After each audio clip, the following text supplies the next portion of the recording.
Thank you all for being here this afternoon. I wanted to thank you for being with us in this second event of the 2015-2016 Chancellor's Colloquium Distinguished Speaker Series. We started this colloquium almost 6 years ago, I think, and it has really been successful in giving us the opportunity to bring scholars and very distinguished individuals to our campus and have discussions about higher education and, of course, the role of our university in the progress that we've seen in higher education and also all of the contemporary issues around higher education in the US and around the world. And of course, as we continue to reshape UC Davis as the university of the 21st century, and as you know, we have been having discussions this past year about our institution and about the possibilities forward. We have been able also to host a number of outstanding and diverse groups of scholars on our campus to have that discussion. These innovative leaders, in addition to, of course, talking to us about their thoughts on higher education, they also bring with them best practices from other institutions, and they help us see ourselves in the, among all of the others who are trying to make progress in higher education, and then help us find ways for UC Davis to become the institution we aspire to be. And as a matter of fact, to be more specific, we want to make UC Davis the university for the 21st century. So we're very fortunate today to have with us John Seely Brown. Dr. Brown is currently a visiting scholar and advisor to the Provost of the University of Southern California, and I will speak about him as I will introduce him in a few minutes. But I wanted to also speak about the format of this afternoon talk. We will start with remarks from Dr. Brown entitled Cultivating Resilient Learners for the 21st Century. Very, of course, appropriate considering our efforts to define learning and to define higher education and education in general for the 21st century. And following that, I will moderate the discussion with Dr. Brown. Following the moderated discussion, then we'll open it up to questions from the audience, and then that is going to be an opportunity to ask your questions and engage the speaker. So at this point, I'm very honored to introduce our distinguished guest, John Seely Brown. Dr. Brown serves as the independent co-chair of the Deloitte Center for the Edge, where he pursues research on institutional innovation and a reimagined work environment built on digital culture, ubiquitous computing, and the need for constant learning and adaptability. Dr. Brown explores the connections between disciplines and builds bridges between disparate organizations and ideas. In more than 2 decades at the Xerox Palo Alto Research Center, PARC, where he served as director until June 2000, Dr. Brown transformed the organization into a truly multidisciplinary research center at the creative edge of applied technology and design. In addition to his work at PARC, he also served as chief scientist at the Xerox Corporation, a position he held until April 2002. A prolific and respected scholar, Dr. Brown has published over 100 papers in scientific journals and numerous articles and reports spanning business strategy and management issues. His most recently published book, The New Culture of Learning, was released in 2011. He's currently working on a new co-authored book project entitled Design Unbound. He has received many honorary degrees, in fact, from 9 institutions, and was elected to the American Academy of Arts and Sciences in 2009. So I would like to thank Dr. Brown for being with us, and I would like to ask him to come to the podium. Thank you.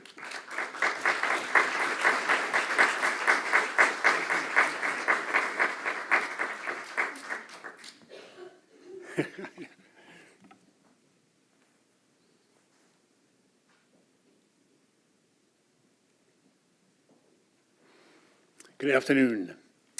I want to kind of flash through some images of what I think the challenges are we have, opportunities we have, and then we can open it up more to a discussion. I want to start by talking about how might we seriously reimagine the university, and how do we kind of think about cultivating agile learners for the 21st century. But first, a preamble. preamble is a gentle reminder in terms of reimagining the university. As beautifully said, Ernst once observed there was characteristic fitness. We cannot diverse ourselves of our own conceptual clothing. The imagination has not only our own socio-psychological circumstances to overcome, but also has its own discursive conventions of logic to overcome. That seems like an obvious warning, and yet you will see it coming up over and over and over again, that we fall into certain ways to characterize what we think the academy does, and maybe some of those categorizations or characterizations need to be challenged. But first, let's step back and look at our past history. I'm going to claim at least the last 20th century. I could actually go back to the 19th and 18th centuries. The last few hundred years have been characterized by something I'm going to call the S-curve. And the S-curve is that there are long periods of stability, and then there's a brief moment, maybe a 10-year moment of radical change, and then long periods of stability. So it's like a punctuated evolution and then stability. This relative stability turns out to be crucial, because after you go through a radical disruption, that gives us decades to reinvent institutional architectures, modes of learning, modes of writing and reading, and so on and so forth. That is the world that everyone in this world came from. But I want to argue then something very major happened. I'm going to call it the big shift. The big shift is we moved from this sigmoid curve, this S curve, to a new world of continual exponential change. The key here is to recognize that around these new kind of technologies, capabilities, infrastructures we now have that are truly exponential and unending, I'm going to come back to the unendingness of why that's so critical, is that around new technologies, we tend to constantly involve and invent new ways to work, new ways to learn, and new social practices. And so we build practices around the new technologies. Now, here is the catch. Exponential change that everybody talks about is not that new. This period in the middle of this S-curve, by the way, was also exponential. So although everybody is obsessed with these exponential changes, I don't think that's the big game. The big game is the fact that these exponential changes ain't going to change. That means the periods that we have to reassimilate new ways to work, new ways to learn aren't here anymore. That means whatever we do, we're going to have to be prepared to do it over and over and over again. That is something that culture and society has never, ever seen. And in fact, I think it's fair to say that many of our old practices get outmoded now, sometimes as quick as 2, 3, or 4 years. When I grew up, I thought that I'd be able to have a career for life, or maybe a couple careers. Lo and behold, in the last 10 years, I've had 4 major shifts myself in the kinds of technical work that I actually do. So that's kind of the context we're now working into. And so I want to take those types of exponential continuing changes happening with no stability and ask, how do we come to learn and to explore in this world of constant change? I want to go back and reflect on a brilliant comment that a historian made.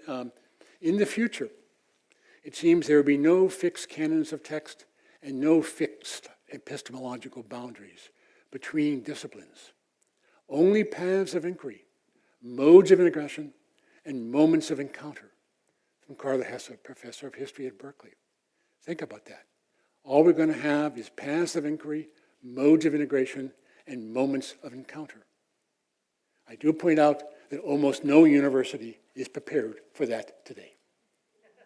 To work without fixed epistemological boundaries is heresy. Not to actually have fixed canons is unheard of. The mere fact that canons are now fluid challenges completely what is the role of the library, what is the role of reading, and so on and so forth. In fact, let's look at the Grand Library in Oxford, and let's revisit it, now with a new kind of magic, let's say. And actually that shot of Harry Potter was actually taken in that library in Oxford. probably the most famous library in the world. I want to, though, leave Oxford behind, and for the moment to jump down to the Hunt Library at North Carolina State. That is aimed at bringing thinkers, dreamers, learners, teachers, innovators all together by offering new types of spaces, new concept of what the library could be, new forms of collaboration, and so on and so forth, all outfitted with the world's most cutting tools. For example, here is a visualization theater. This is where students can actually work and visualize very complex phenomena and play with those visualizations in this kind of immersion theater. Here's another example of a large-scale visualization done in that immersion theater in terms of looking at data visualizations of very complex phenomena. Here is another shot taken in terms of large-scale visualizations in the creative studio adjacent to this visualization studio. You begin to see kids in this library beginning to play in ways that are unthinkable to most of us in this room. To actually be able to interact with complex visual displays, just with moving your hands and so on and so forth, being able to visualize incredibly complex entities, etc. In fact, this was the one that blew my mind some time ago. I walked inside a cave. This is the first time I've actually touched a brain. This is a three-dimensional encountering of this brain, that I could actually walk in and actually touch things in the brain and see certain things happen. So they're a fairly complex piece of technology back 10 years ago. In fact, what caught my attention and why I wanted to call it to our attention here is this device, when we first brought it up, cost millions of dollars. Today, this device cost a few $1,000s. Think about what does it mean to be able to bring radical visualizations to the topic, to look at how complex systems actually function. Very, very interesting. And here's an example. Here is the Oculus Rift over here. Buy it on Amazon for $640 as of 2 months ago. This brings a kind of virtual reality, augmented reality to the table, unheard of for less than millions of dollars like 10 years ago. It's inexcusable for not any student who wants to be able to have one of these. How does this bring certain things alive in the classroom or in the study halls or in the rooms and so on and so forth? Here's a much more complex version.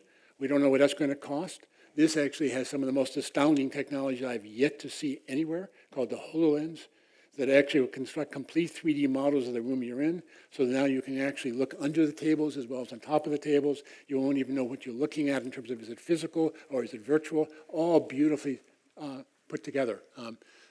So these are just simple examples of the power of visualization. And think, what does it mean now to have libraries where now I can visualize almost anything I want, and also in my own study room at the same time. This is an example of a new kind of world we're walking into. So now, wow, we can build immersive environments. The idea of walking inside a machine, inside an engine, to begin to understand how it works, inside a brain, inside a DNA, to see kind of how proteins start to, not protein, but, in fact, I was in that other room, and it's the first time I got caught by a folding protein. I said, what? I'd done all the math on how to think about folding proteins before. I'd never actually experienced one kind of folding in around myself. It caused me an epiphany to realize, oh my God, I can now start to own personally a gut feeling for how this protein was more or less acting. Almost enough to give up the field. But big deal. This is all geeky technology stuff, but it does suggest that the way we explore, the way we render, the way we explain, the way we come to understand things is radically shifting, and no longer is it million-dollar games. Now this technology is $1,000 or less. And it only is going to get more dramatic as we go on. But that overlooks any of the big questions. The big question is, come on, what are we aiming for here? This isn't computer games. This is serious work in terms of building deep, deep models of the world.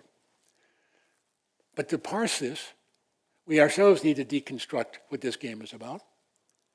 If we really think about learning, you think about it in terms of content. And content is something that can be pretty easily taught. Or content can also be pulled at times from the internet, learning on demand, or being pushed to you in the lecture halls. Skills is different than knowledge. Skills are things that it helps to be apprenticed with. Skills are something that you just don't watch abstractly as a piece of text coming over.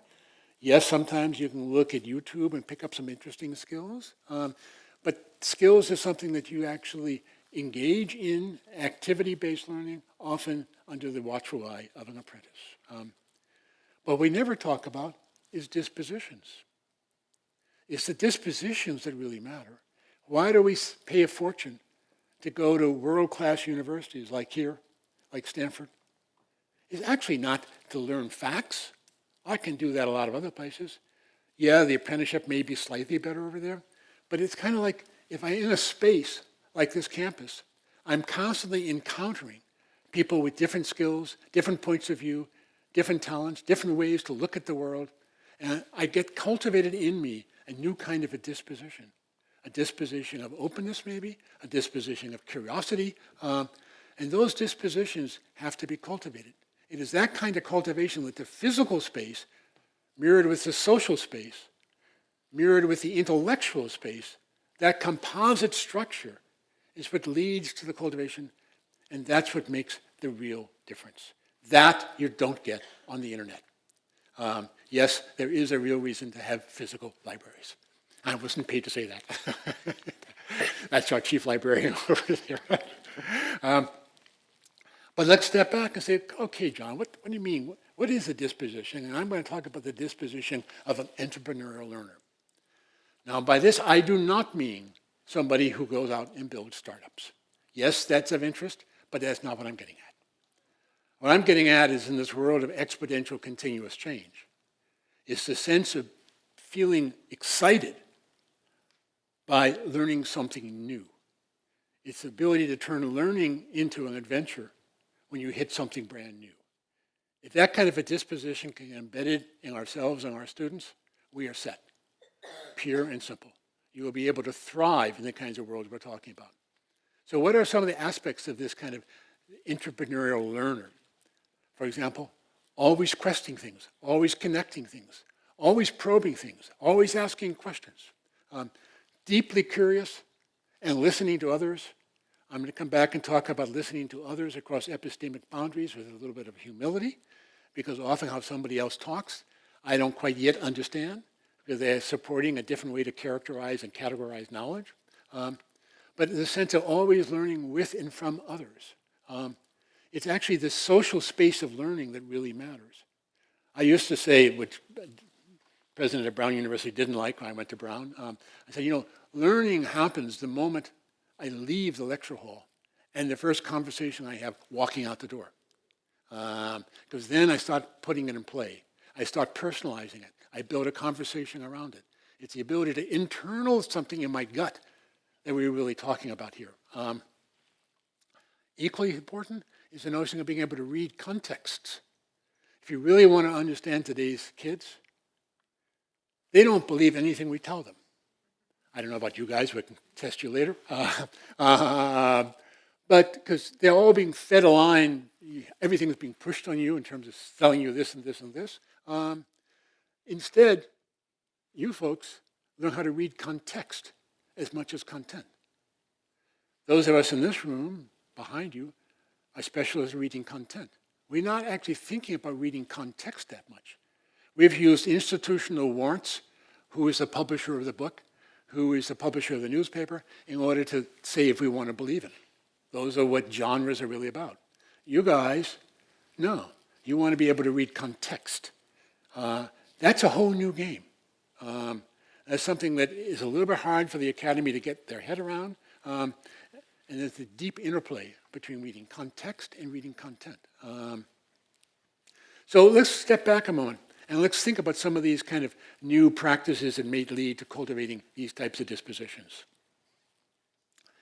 One radical idea, done with with a friend of mine, Ann Pendleton-Julian, who I do a lot of this work with, has asked the question, what about if we turn the university inside out?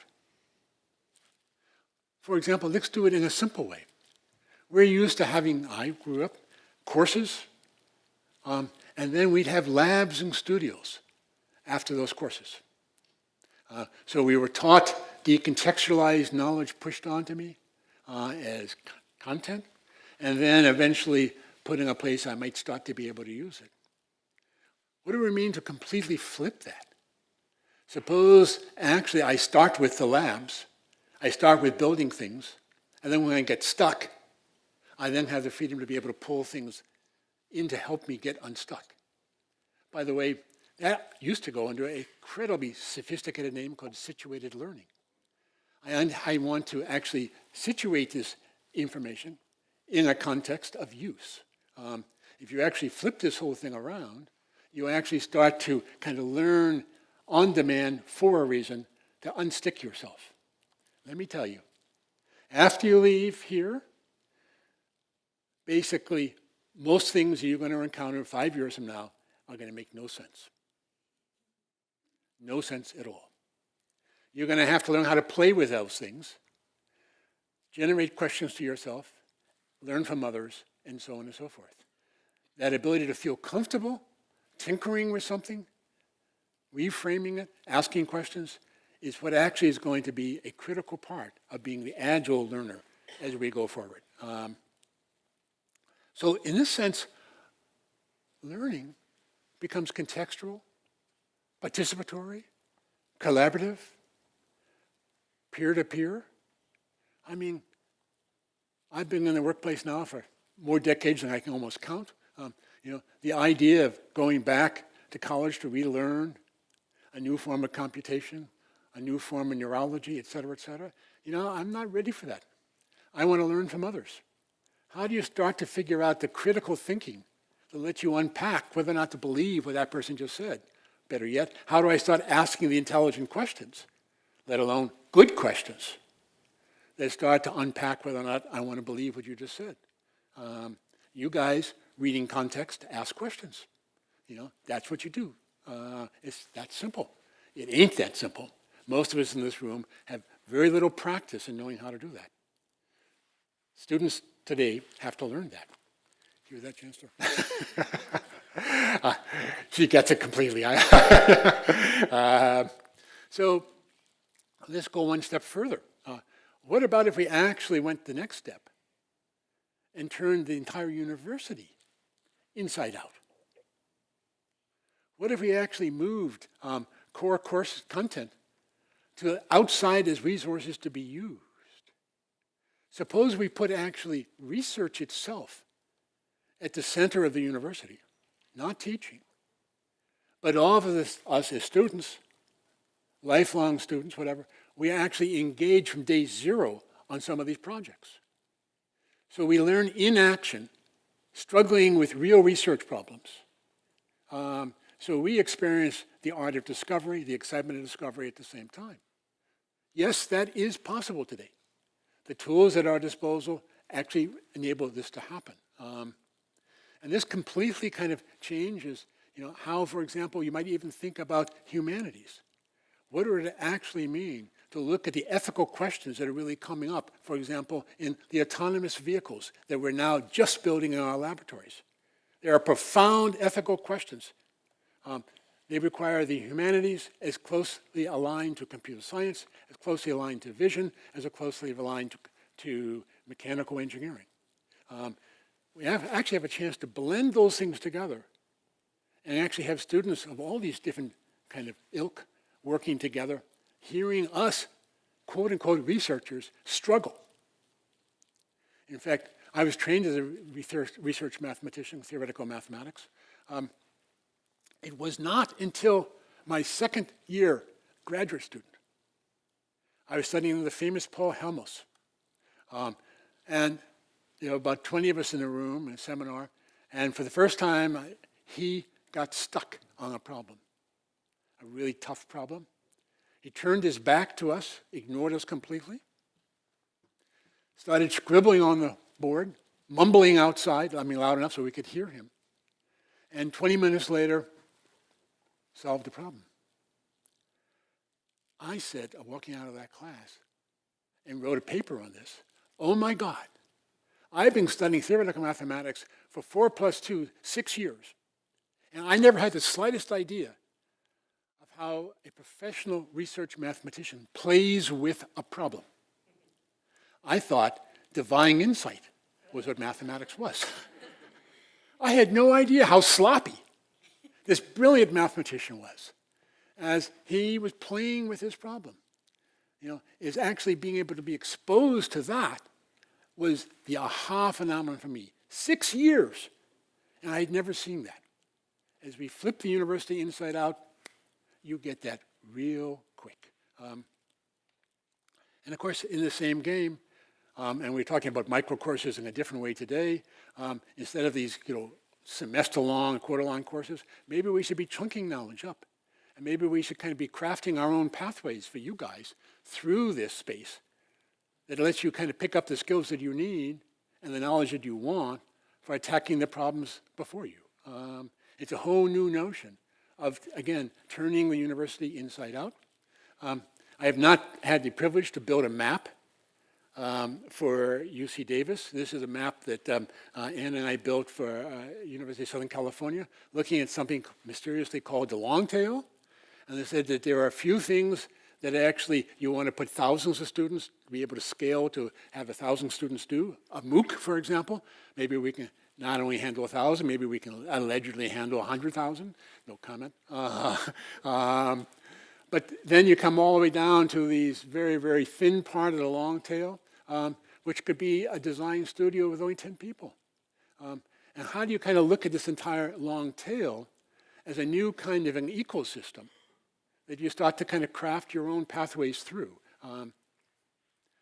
But key to all this, as we rethink the university, as you were brilliantly leading this campus to do, is to maybe think about how do you engage in speculative design. It's all too easy to think about what the university next year or next 10 years should be. In the project I'm engaged with my colleague Ann at Georgetown and Ohio State right now, is we weren't quite as ambitious as you. We took the university in 2033. Why 2033? Well, we wanted to get out beyond faculty debating MOOCs. And if you ask what should we be doing in the next 2 or 3 years, those are the things that people focus on. That's now getting old hand. This was like 2 years ago. We really focused on it exclusively. But you also want to do something short of thinking that there's going to be the matrix and there's going to be a pill to swallow, and I've now picked up my PhD. So we try to pick something in between and start to be able to speculate what it might be like. It turns out thinking out of the box is infinitely harder than we thought. I see this in faculty after faculty. I see it in the research centers and companies I work with. The ability to engage in something that is truly speculative turns out to be surprisingly hard because we get bound so much by the obvious and the current and a linear extrapolation of that, or something pathological in terms of unlimited exponential, that I can build anything, but kind of finding this in-between zone, and kind of a very interesting way to think about this. Here's a heuristic that Ann and I use on rethinking where the university in 2033 might be, or the 2050. In design, it's very common to take a precedent. If I want to build a brand new library, well, let me go find, I'll go to North Carolina State. I'll look at that library. And then I will try to pick up some good ideas of that and put it on my design. That's the way most architects more or less work. I hope there are no real architects here. You'd be offended, but that's a first order theory of what goes on. We said, no, let's do something else. Let's take a set of precedences and not look at any one precedent as an analogy, but let's look at the ensemble and look at a kind of a metaphorical dance between these examples, where you don't interpret anything literally, to fire up the imagination as a kind of a powerful heuristic. Here are some of the examples we look at simultaneously, okay?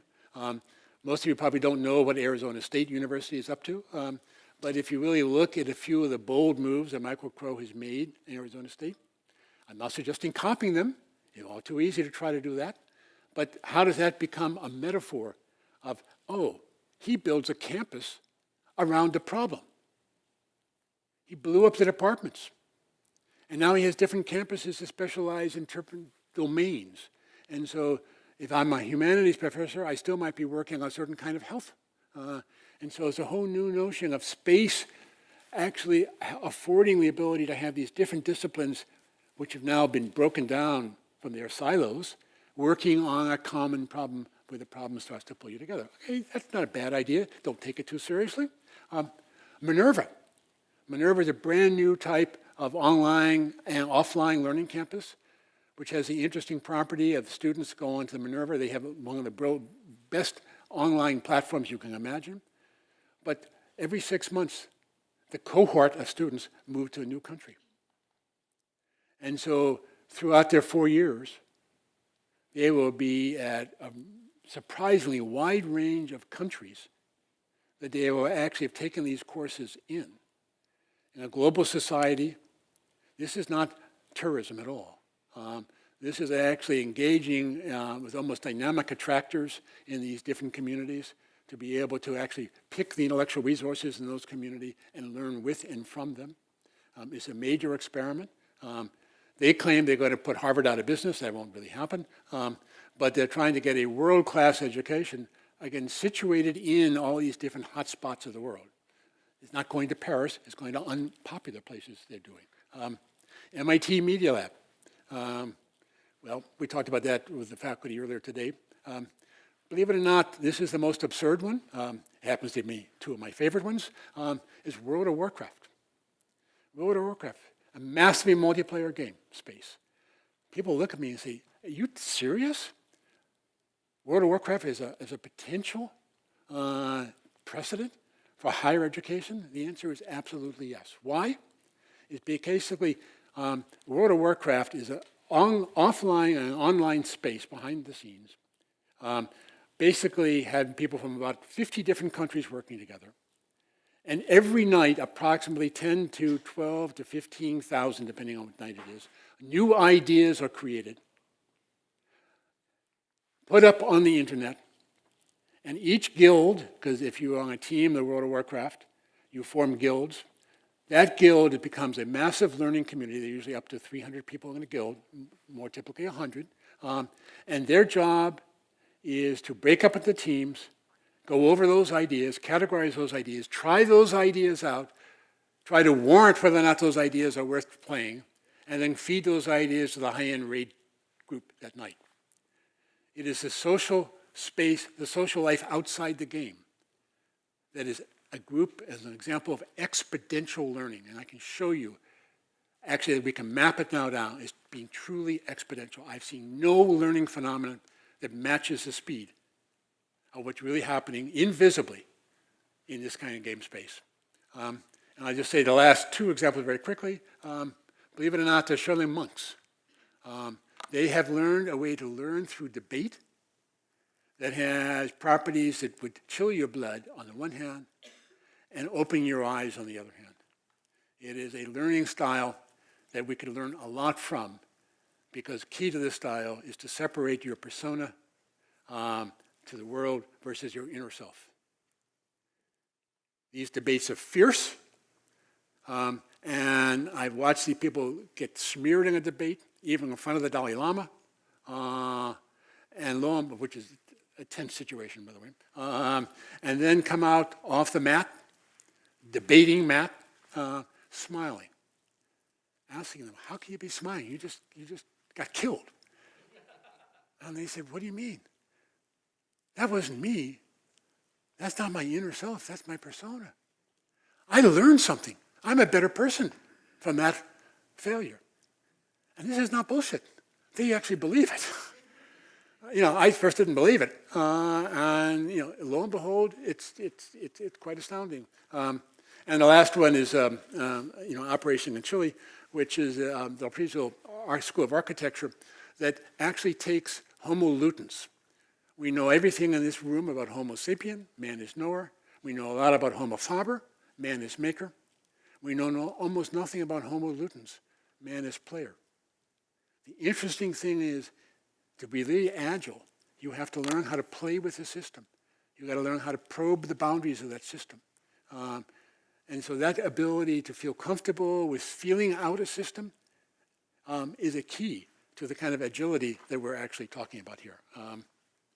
So let me go quickly through the big picture so we can get off the stage here. I'm going to claim that, of course, what we're after, I think everybody's after, kind of how do you really cultivate, remember, the resilient mindset, the ability to adapt, reconceptualize, and engage in deep listening with humility. And I want to argue that one of the most important skills to leave in education is the ability to engage in deep listening with humility. You cannot cross epistemic boundaries. You cannot work between two fields without a certain amount of humility and a certain willingness to engage in deep listening for things that don't make any sense at the very beginning. It's all there is to it. And then how do you engage in action that you can reflect in that action? So said in other words, how do you empower agency? And what you guys up here in the front row care most about? I want to do stuff. You want to do stuff. You want to have an impact on the world. Agency is not a word that I grew up with. Agency is a word you guys are growing up with. How do you have this sense of agency? And how might you be able to instrumentalize your imagination for real-world effects? That sense that the human mind is truly amazing when it comes to imagination. That's much different than just creativity. How do you imagine a new world? And how do you actually, instrumentalize that process? Those 5 precedences is a tiny little example of how you can kick into motion your imagination. So somehow, how do we really think about cultivating that imagination? By blending the epistemologies to a new notion of Homo sapien, Homo faber, and Homo ludens. And Homo ludens is a pretty serious topic. There are people that now argue that culture actually emerges from Homo ludens, not Homo sapien or Homo faber. From the anthropological point of view, this is becoming now a much more deeply appreciated topic.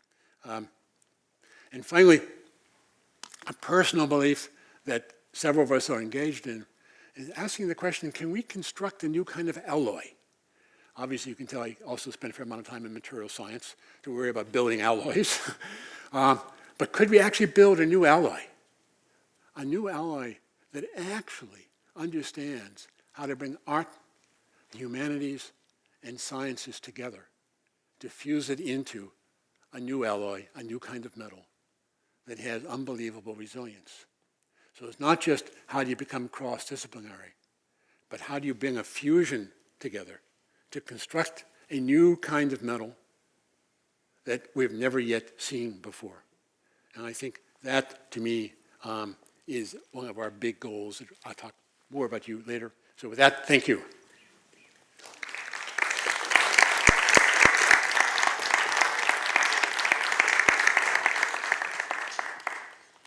Let's take our seats here. So what we would like to do is to have a discussion. I want to thank you, first of all, for your amazing presentation and very intriguing in many, many ways. And I've made a number of comments here from your presentation. I wanted to, first of all, start with your notion, with I believe it's absolutely correct that we are living in a new space where change is continuous. It's not going to be followed by any time of stability in many ways. Yet our systems, higher education systems, have been developed. So in their DNA, there is this notion of stability. And of course, that comes, one good reason for it is that we do bring students who come in with a set of expectations and They want to graduate with a degree that means something to them, obviously, and to others in terms of what they know, what skills they have, and so forth. And it takes a number of years, so it is very hard for an institution to experiment along the way, or at least we don't know how to do that. We don't know how to change things while the students are in the program without fearing an adverse impact in their education. So there is this very deeply entrenched culture that sees change as a disruption and not as the status quo. And so how do you go away from this culture? I mean, because I have to say the most difficult thing that I have faced in my career in higher education is culture. And while cultures are different from one university to another or another institution, one institution of higher education to another, they have something very deeply in common, which is their adversity to change. How do you really change that? So I think that the real challenge you face, which is a humongous challenge, I'm glad you have your job, I have mine. I can just talk, she has to do. Is this sense that how do we get people to see that change is an adventure? I mean, as professors, we're supposed to be constantly pushing the edge. There are always new things happening on the edge. There are new tool sets we have to be able to master. Some of those tool sets are completely discontinuous, and somehow we don't kind of connect the fact that cutting edge research is often changing the name of the game. And we don't map that back epistemologically to, and why are we teaching this course? And all too often you find that we become schizophrenic. You got, I got to go teach this class, okay? And now I go running back to the research lab. That's kind of why we wanted to say, could we flip some of this inside out and actually engage a wide set of students in our own adventure? And they kind of see, like I saw with Paul Helmos, for the first time, somebody struggled with something he didn't know how to do. It was priceless. And I agree that the research process is one that the students need to observe sooner rather than later. And participate in it. And participate in it to be able really to drive their learning. But you said something else about peer-to-peer interactions and conversations and peer-to-master, obviously. But I wanted to say that what we have not done on our campuses is a master-to-master conversation, right, at least in front of our students. I was thinking as yes, you were speaking about how students really learn and get engaged with the research process and how they need to learn and feel comfortable about critical conversations and debate. This is a skill that needs to be developed because a lot of times, we learn, as you said, through this process. But we have never, I don't believe I have seen personally as a student myself, or I have seen with any of my colleagues, an opportunity for students to see two faculty debate on an important issue. A lot of times when we as faculty debate is behind doors, especially about issues we really feel deeply about, and we have not given our students the opportunity to observe us and then also learn how to do it themselves. What are your thoughts on how that can be incorporated in the curriculum of the University of the 21st Century? First of all, I think your observation was completely brilliant. And the irony may be really simple to incorporate. I'll give you two different kinds of examples that are, again, precedents that start to push this direction. At the Iving Academy at USC, every course is co-taught. So two professors from different schools, one usually from the humanities, one from engineering, or one from the arts, and they're in class together 100% of the time. Mm-hmm. And you hear the discussions going back and forth between them. They can completely disagree with, something. And so students get to listen in, and equally so, if you take kind of reverse mentorship seriously, the kinds of discussions that you guys might have with, with the professors in that kind of a context. Now you have two professors listening. You can create a whole new space of exploration. And I think it's a fantastic thing worth experimenting on. And the thing that surprised me is the people who took teaching as the most dull experience at USC came alive when we moved to this. Absolutely. Yeah. Really, a debate can make you thrive in many ways. Right. Many of us. True with the monks too, by the way. Yeah, so that's what I was. Yeah, I was right, really right. excited to hear that, of course, approach, and it is true.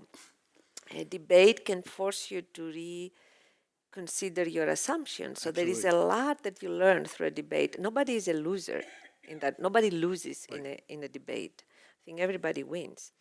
But I also wanted to talk about debates. All right, you said very well, very nicely, that we need to listen deeply, that we need to listen to the other side and then try to incorporate what we hear in our thinking. But we do much less of this in today's environment. So one of the things that has happened with social media is that we tend to select our own affinity groups, usually the groups that tend to agree with us. We can deselect every other group that tends to disagree with us. So we all talk to ourselves and about the things we all agree. And then we have, I think, a very little tolerance to listen to others who bring totally different ideas. So I see ourselves moving in that, and of course the fact that we have also the ability to connect with our own affinity groups, we do it really intensely. It also isolates us or our need to speak with anybody else. And those few moments when we have to face the opposing side, we do it with a lot of drama because we cannot tolerate, in fact, that's also it's happening, we find that conversation traumatic because we have not really been used to having that. We have a conversation and everything is personalized. So it becomes traumatic to us. How do we, in this new university, we really need to totally reverse that? How are we going to help our students? What kind of experiences should we create for them to help them seek that debate, to seek debate as a process for personal growth as opposed to pushing it away? So I like to slightly reframe it. How do you get people to listen more deeply and see more deeply? Okay? I was having a discussion walking in, and for a different world that I do, I know this well. In the intelligence game, you listen as much to what's not being said as to what is being said. Okay? Be very interesting to even have classes where we show you tapes and say, okay, you guys, what did you see happen in this tape? Okay? I will guarantee you will miss all the action because you're not reading the context quite right. Then I will deconstruct what happened, and we do this a dozen times. You start looking at context completely differently. You start looking at things that nobody ever thought about. And so you start exposing people to a broader way to read. I don't think it's going to solve all the problems, but I'm just saying that it's interesting to pick up on. I'm going to claim that you guys, there's some students sitting in front of me, by the way, sitting back there, that you read context better than we do, by and large. So this is a game that you will find pretty interesting to play. It's not it's not a real game, you know what I mean? But you'd be surprised what starts to happen. I'll say one other thing. I don't know, because I'm not going to talk to my generation here. I don't know how many of you in my age brackets, did this, but did I take seriously most of what I was being taught in school? Graduate school, yes, but not undergraduate. But getting a good mark mattered. So what did I do? And I bet half the class in the room did. We learned by reading carefully the teacher's body language. We could nail what that teacher was going to ask us on the exam. What a fantastic tool for the business world, let me tell you. We ought to do that for every MBA student, okay? These things are naturally happening, but we don't pick them up as life skills that actually help you cope with the constantly changing, highly biased, highly fragmented world. And I think that sometimes sneaking around the back door and attacking your problem, we got to attack at the front door as well, and we've talked some other techniques about that, but I think you want a frontal and a back door approach. Very good. So I would like to open the discussion to the audience and engage this group as well into this conversation. So let us start with questions. There is a mic, or it's here? Oh, you have a question. So do we have a? Perfect. So yes, we have 2 mics on the sides. Thank you. Well, thank you for, can you guys hear me all? Okay. Thank you for the engaging, discussion and the engaging conversation between you two. So after listening to, what John said and what Chancellor said, I think, that University of the 21st century, it's not an isolating phenomena for our students, like to engage our students more so that they think critically and, to change the concept of the classrooms and the libraries so that we get those critical thinking students. They walk out with their undergraduate or graduate degrees as different people, as more learned peoples. But at the same time, I think it's in the University of 21st century, we need, the faculty here, who are at this campus or any other campus, to also learn as the time is changing.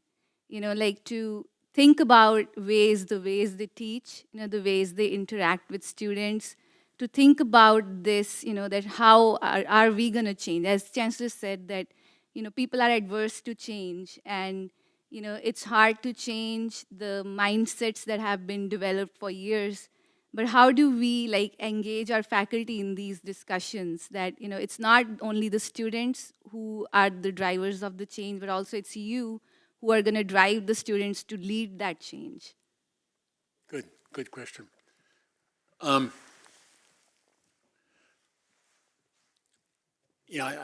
know it has not been quite tried here yet, but let me first of all take you into the corporate rooms that I spend more of my time in.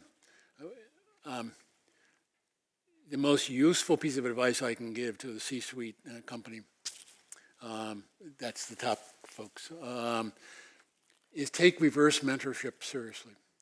Find where the renegades are in your company. Find a couple, and then take seriously reverse mentoring with them. How do you actually learn from the edge, being in the core, being in the center? A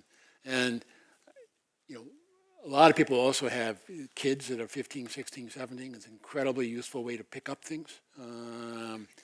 And so, I think that reverse mentorship is going to become increasingly more important. And I don't think we recognize how scary it can be.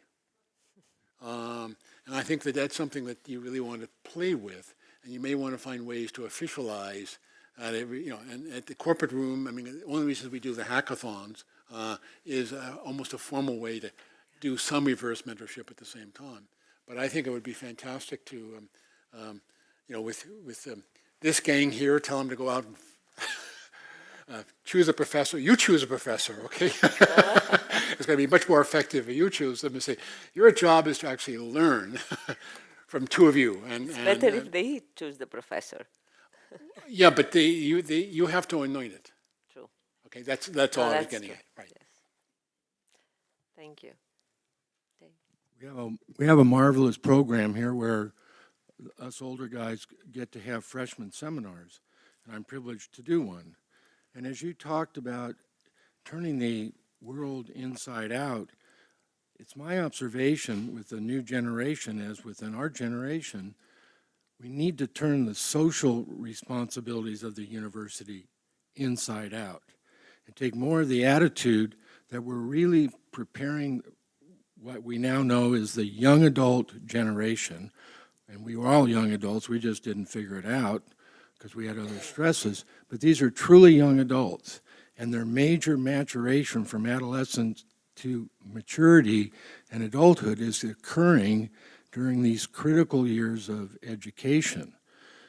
And since my retirement and being very fortunate to spend a lot of time on campus, it's my observation that that needs to be turned inside out, that our responsibility, as you say, is to help these young men and women grow through their young adulthood and now realize their social responsibilities.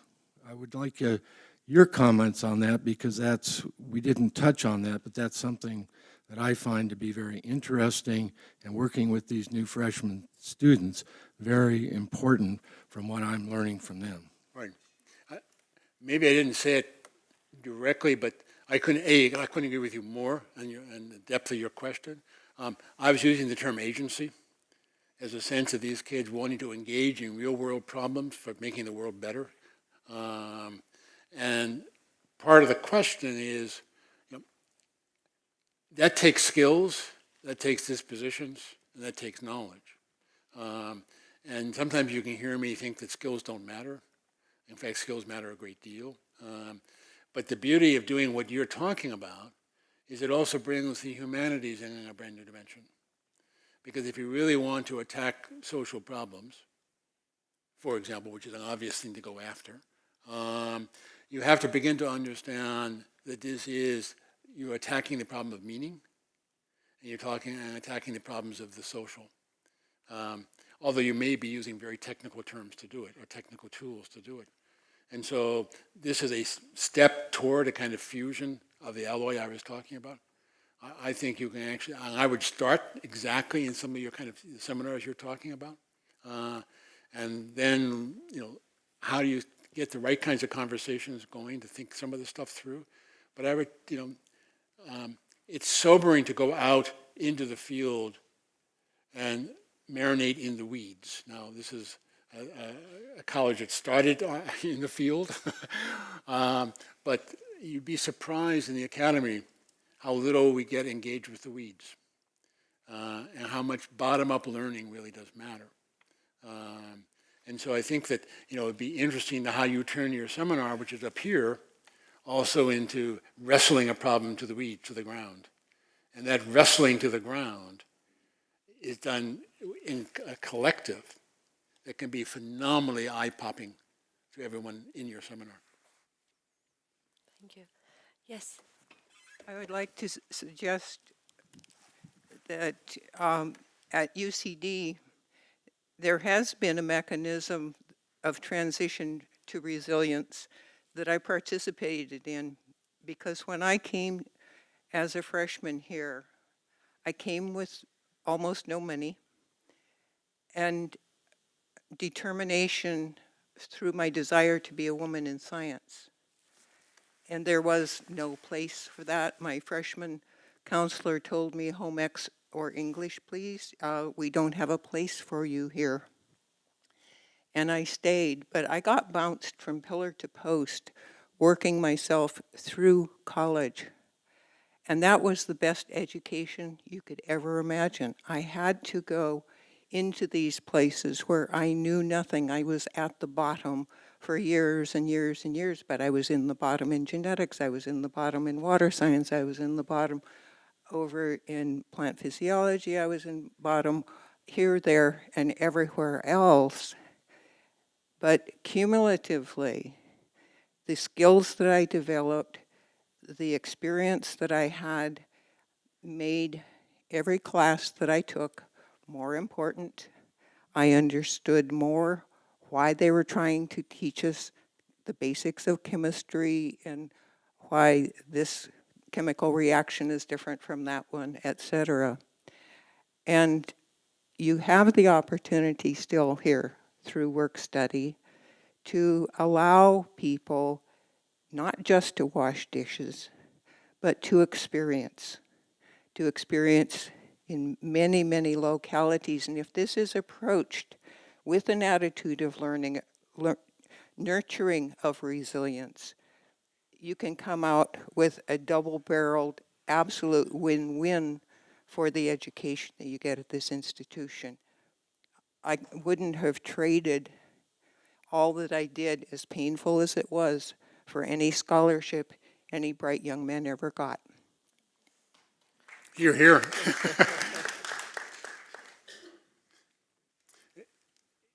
You know, it was a wonderful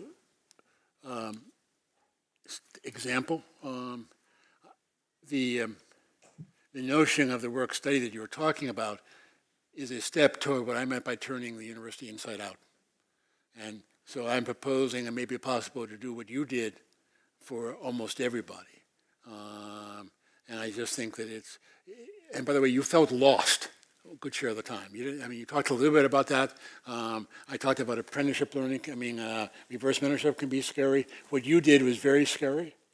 You know, because you're participating in something, you can't figure out what the hell's going on initially.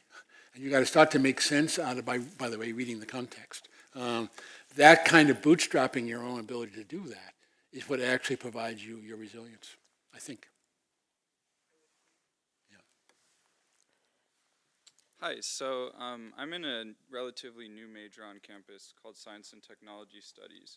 And what we do is we research anthropologically actual researchers inside of labs. And we were doing a research project on protein crystallographers. And one of the things that we found was that during their research, they would use their bodies to try and understand and morph themselves around these proteins that are living bodies. But then they don't represent that inside of their actual research papers. And so my question to my professor and also to you is, why do we make these research papers so difficult for the general student to understand and believe, but also remove all of that process and just give us the information when the process is almost the most important part for what we're starting to learn? So how do we help the professors and the researchers remove that ego and create this dialogue with the students and the professors so that we can learn the process as well as the information that we're trying to find? It's a great question. I just might question one word that you used. It may be that that's the genre, not an ego question. The genre the professors have learned, that this is what they're supposed to do. Same in my math example. You know, if I ever showed you how screwed up I was doing something, you know, no, I figure out the most elegant proof after the fact and appear to be a genius, you know, and that's the way it gets published. So that's part of the academic scholarship game. It's really interesting saying that that game stands in the way of mere mortals understanding the push and tug of what does it mean to play with a problem. And most graduate students and undergraduates don't have any sense that when you wrestle a problem, you're playing with it. And how do you actually, that's the homo ludens. It's a very, very deep notion of play. And I think, why I'm so excited by all the visualization tools that I showed you is because, I never got to visualize a protein. I didn't know what it felt like. And when I walked into one, I said, I'm supposed to model that mathematically? Are you crazy? That's a hairy beast. And I said, how come, I was never shown that? I actually got angry. And I just think that now, it's increasingly inexcusable that we don't reveal the the intuitive mechanisms that work here, and what does it feel like? Because if you can't own it personally, you don't really understand it. And that sense of making it personal and being able to almost act it out, kinetic intelligence is serious. And if I may say, Please. that's why it is important to work with the faculty and experience the research process, because it's very difficult even to describe it at times. It's very chaotic and it's not very clean. Right. What you're asking is very similar to what an artist and a painter, a lot of times we see their paintings, but we don't know how many times they've done it and how many times they've scratched it over and how many times there are layers and layers. So, but nobody really shows that. Because at the end we see the final product, and that's what happens with faculty when they write, or others, researchers. But experiencing the research process, as you said, in the lab or in the studio, or the creative process, all right? It could be an artist who is trying to create something. It is something that you cannot write about. You have to see it yourself and be part of it. Right. And it's not on my slide deck, but I pulled a slide I was going to show from Picasso that actually did 16 sketches of the calf before he found one to find the kind of the simplest way to capture the essence of that. Actually, it was a bull, not a calf, pardon me. And we actually use that example in training in the corporate world. Actually, Apple uses that now to reveal the struggle in getting something elegantly simple. And how hard it is to get to the essence of something. And, painters are brilliant.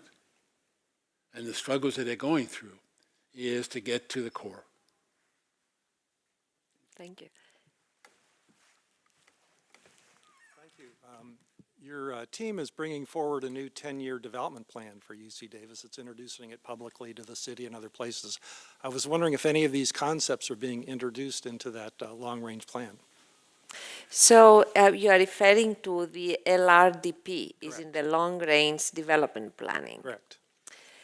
So the good thing is that in that planning, we don't have details developed. So this is the planning we do for the physical layout of the campus, where we talk about districts rather than the specifics. So you will see that this planning talks about how the university tries to grow as a community, but not the specifics about buildings. There are locations where buildings can exist, but nobody says what this building is going to do or how it's going to, whether it's going to have classrooms, because that's the other question, Do we need classrooms the way we have them today? A lab, yes, maybe a studio, but a class can meet if we have the means, the technology available any place. Any space can become a classroom, all right, in that case. So, but we have tried, if you will see how that develops, we have tried not to incorporate that kind of detail. So we will allow details about the buildings and more specific things to develop over time. This is a long-range development plan. It will cover the next 15 years or so. And so we have left space for new ideas to develop along the way. But good questions, obviously. Yes, thank you. I spent most of my career implementing. The first career was in industry for Intel, designing and making lots of products, and then the last 7 years I've been teaching high school. Yeah, I'm sorry. I've been teaching high school. So my job's usually been to try to implement visions such as yours. Right. So I tend to be kind of the antithesis. I'm on the practical, okay, how do I take the first couple steps, right? While I agree with your vision, particularly let's work on a problem and then go learn the things we need to solve that problem, because that learning happens much faster and it sticks. But there's a base knowledge problem, right? And I see it with my students, I saw it in industry, right? That you have to have automaticity at a certain number of things. If you don't know calculus, if you don't know, certain humanities things, et cetera, right? So what if as a first step you did a hybrid kind of scheme, right? It's almost the seminars where, okay, you still have a certain number of core classes, and that would satisfy some of the, if they graduate, we know, they're supposed to know these things, right? But then you would have to shift some of the elective side of the load to be much more the collective problem-solving thing. Would that be a reasonable way to start? And actually, either of you could respond to that one. I mean, there's a lot, I like what you say. I think the catch is, I'm a big believer in using micro courses. Like, what can I do in a week's time, or, to take off an entire semester to learn something. If in fact what I'm really doing is I'm learning it in order to do this. It's very interesting in design studios and architecture. There's a tremendous amount of skills that have to be learned. But it's interesting how you may be able to lay out kind of a network of what those companies should be in micro courses, and then let students kind of weave their own way through that relative to the design project they're actually working on. That's not always that efficient, but the whole point of, I think, re-examining micro courses could be very, very interesting, because most of us are actually spiral learners. We start here and we get an idea, and okay, now I do something with it, and well, that didn't work, so I get a little bit more idea. And so it's kind of like spiral development, not the way you design chips, but the way we design software. Nowadays, not in those days. Sorry, but this whole sense of the spiral, I think, is actually a pretty interesting way to reconceive some of this learning. And that does not fit within the classical course catalog, but it may be some interesting hybrid between action and knowledge. Sort of related to all of this, in a time of incredibly rapid and continuous change, is there still a role for the cultural record or the scholarly record of knowledge, and what can we still learn from the past? So, if I didn't know you were the chief librarian, I might be more flippant in my response.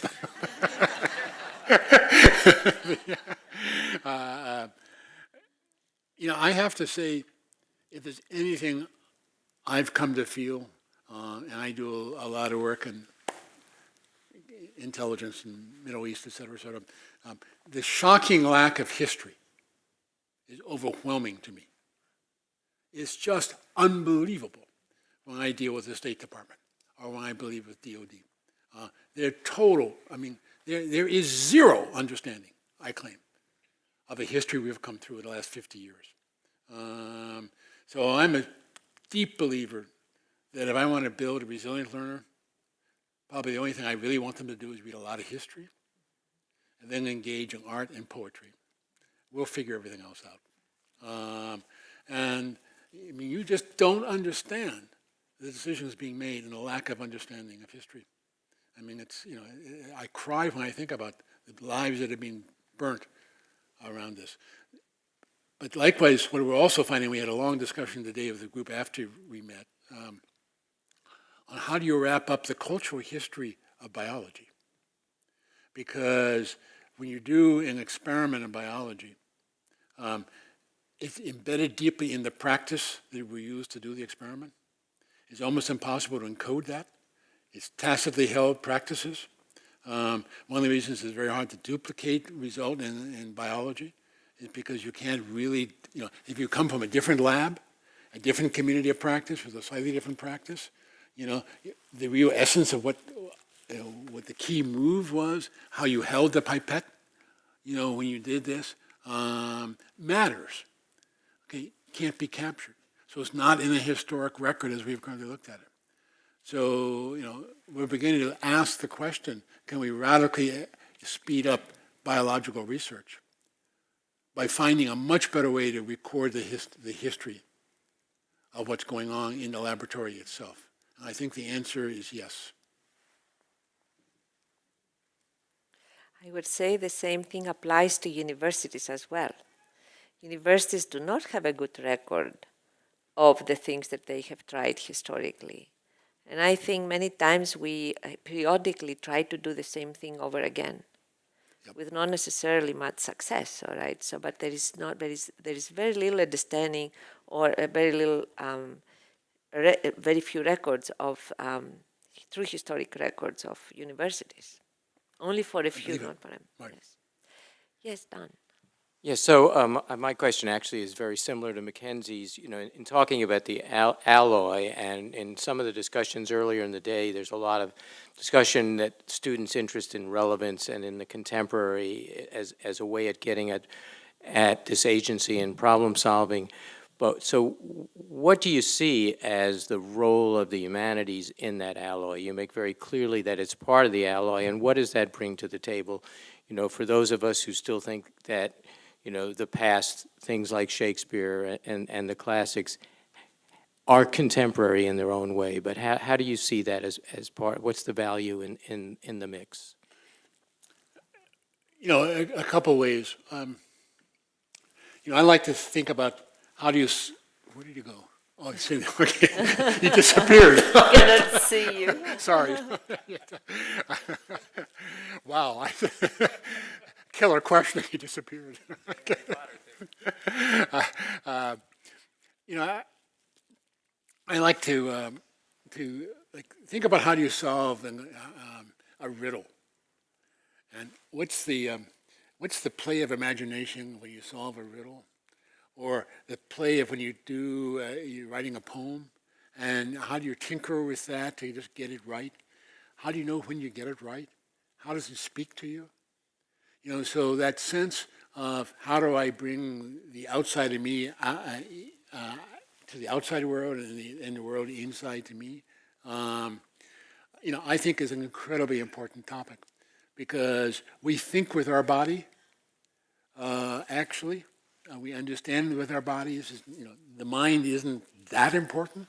And yet, I mean, it's plenty important, don't get me wrong.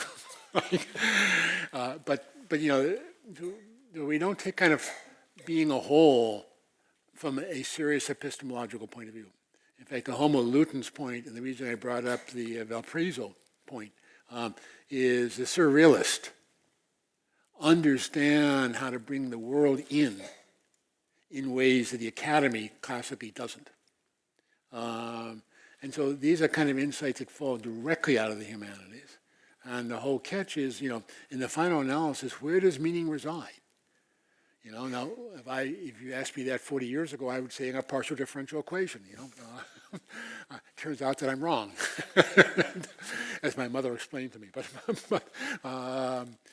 you know, but I think that this is a highly nuanced set of issues. And I think, especially for you guys going out, it's easy to track this problem superficially. There's big, you don't do, maybe you do a fair amount here, but there's a lot of interest in social entrepreneurialism.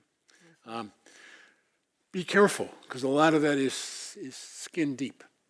It is actually not going to the core of issues. I work out of Detroit.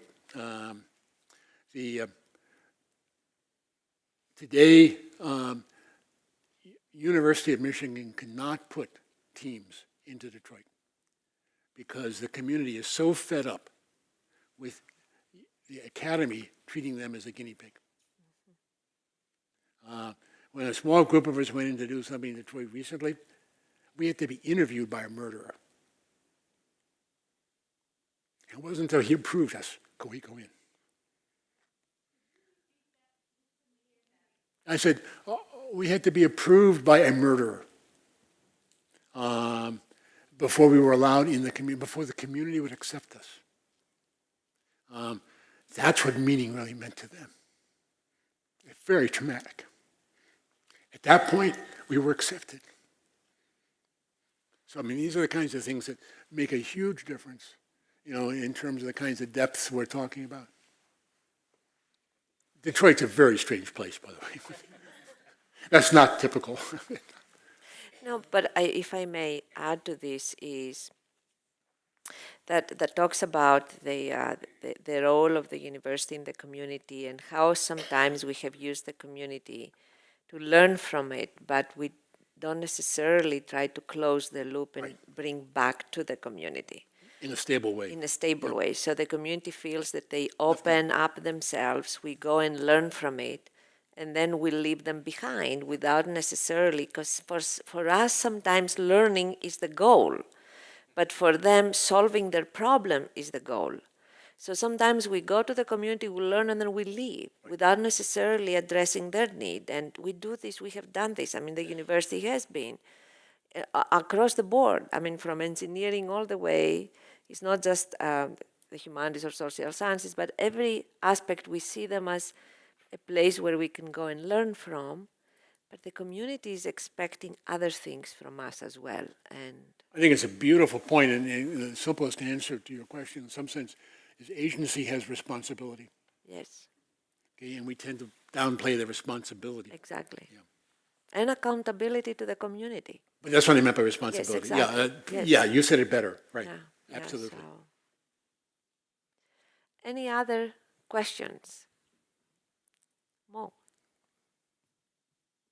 So I'm trying to think about how to, I disagreed with one thing that was said, that faculty are not intrinsic lifelong learners. I think, in fact, most of us are. We were great students. Why are we still in university? We love to learn new things all the time. But I think there are boundaries around that drive. In our research, we think, okay, I can't solve this problem. There's something I want to know. I have to learn something new to do it, unless you just want to be mediocre all your career. My question is, how do we leverage that same desire to learn outside of the scholarship realm? I find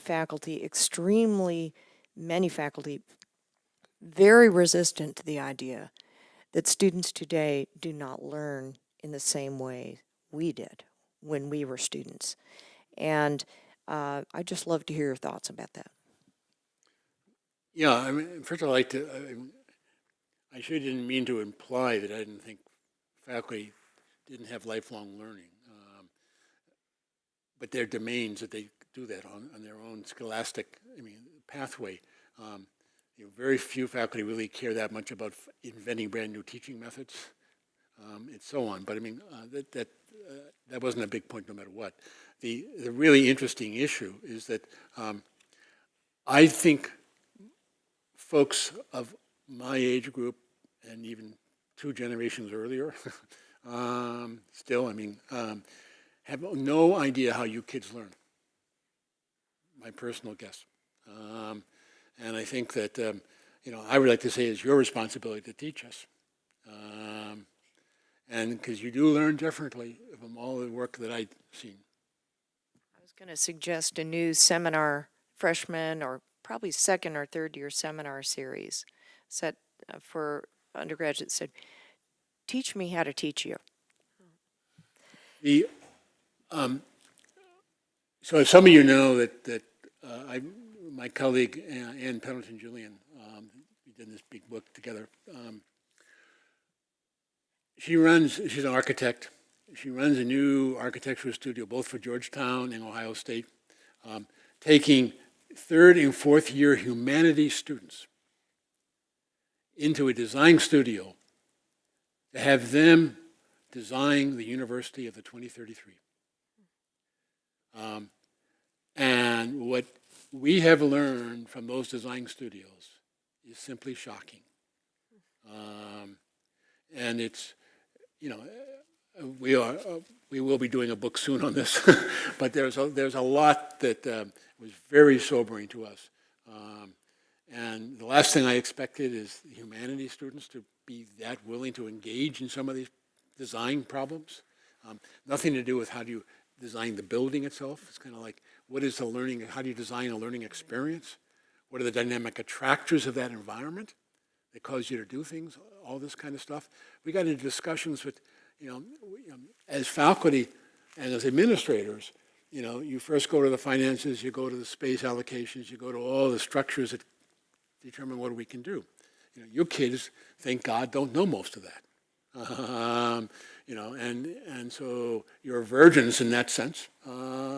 And therefore, there's a lot that your struggles we can learn from. And learning how to listen to you all. And that's what's so great about the seminar that you guys are doing with the Chancellor. Because leadership today has as much to do with learning as learning to listen as almost anything else, but we have to learn how to listen to you, and you have to learn how to communicate with us. I wanted to say about the faculty that while we have been trained as faculty to be creative and to take risks in the laboratory Right. or in our scholarship, we have not been taught on how to do the same when it comes to teaching. I remember when I was a graduate student, I was told that I'm protected from teaching so I can do my research, and I was not allowed by my advisor to teach a class, so I could put 100% of my work behind research. So when I became an assistant professor at the University of Michigan, I was terrified to teach because I've never done this before.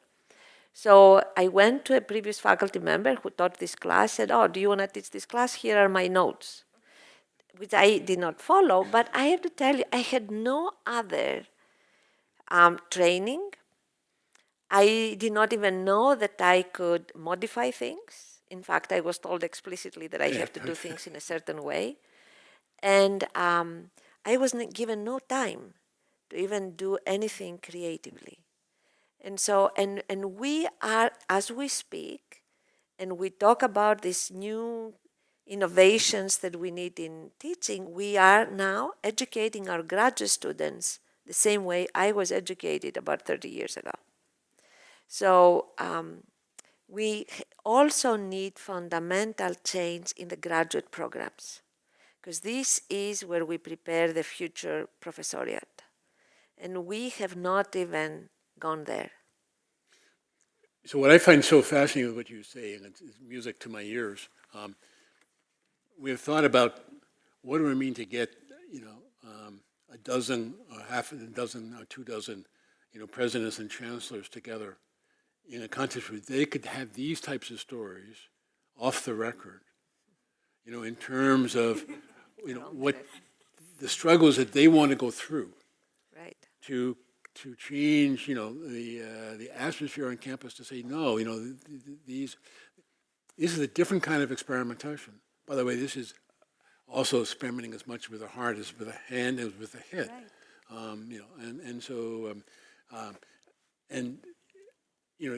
There are very few presidents, chancellors, I don't know chancellors in the university system, president, that, are actually yet to the stage. And in fact, one of the reasons I was so happy to come up here is there's something that's happened in the last 6 months across the United States where now more and more Tier 1 universities are asking these types of questions. 6 months ago, you were really weird.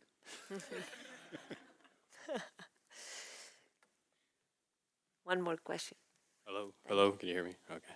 I'm Eddie Holzman. I'm studying to be a science and tech lawyer here. And perhaps if you want to flip the classroom, instead of having a chancellor's colloquium, why don't we have a student colloquium where we get to discuss ideas that we think of value or maybe innovative as well? And I want to know your thoughts on that. I'm waiting for a proposal. That's my thought. What's considered a proposal?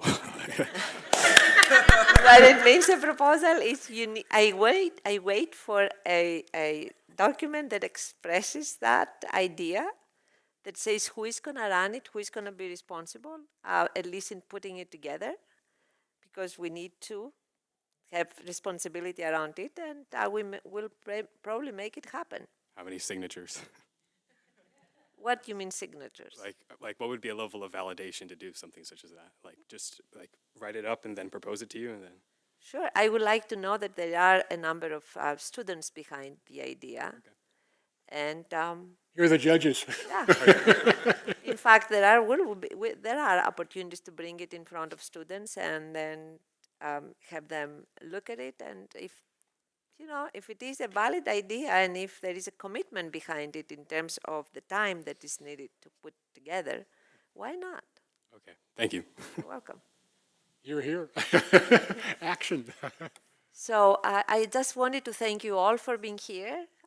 There is going to be an opportunity to interact with our speaker late now.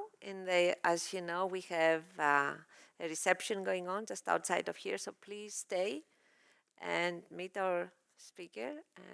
And let me say thank you to you. I mean, this has been a wonderful discussion. There's this dimension of openness here that is incredibly exciting to kind of see that this is the kind of openness that really does set the stage for reinvention, reimagination in very powerful ways. Thank you very much. Thank you. Thank you all.